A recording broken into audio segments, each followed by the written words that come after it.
السلام عليكم اخوان.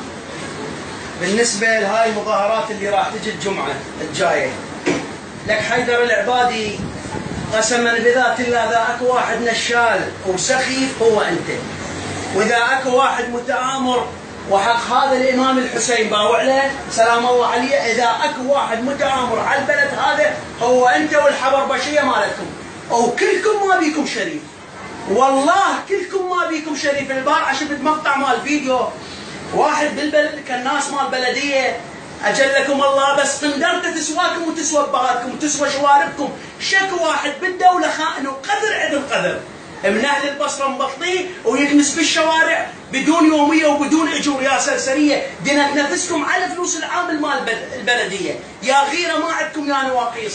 ونطلب من دوائر الدوله كلها ومن الوزارات اذا كان بيها شريف، الوزارات ودوائر الدوله اذا بيكم شريف ونزيه يناصر هاي الناس المساكين والمرجعيه هاي الجمعه، تعطيل دوائر الدوله كلها، الكل تتعطل دوائر الدوله، الوزارات الكل تتعطل. هاي رساله من انسان ينطق باسم الحشد المدني، هذا اللي يريده وتريده المرجعيه. سفله كافي تعبتونا ولكم. البارحه طلعوا لي الملف مال سبايكر، يعني هذا الملف مال سبايكر بس المالكي مشترك به.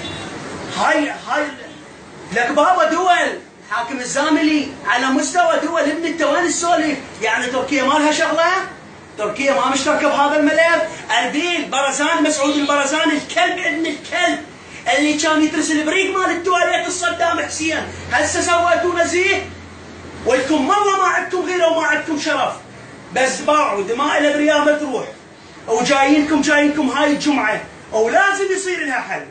انتم مال باوعوا واحنا نعرف ايش تقصدون انتم الدوله والبرلمان السخيف واعضاء مجالس المحافظه، قصدكم تخلون المرجعيه سيد علي السيستاني بموقف محرج، مو هذا قصدكم ندري فيه، زواغيركم كلها نعرفها، بس لا تصدقون السيد يبقى موقف محرج، لان اكو ذنب مراكم تعرفوا شلون تطلعاتها.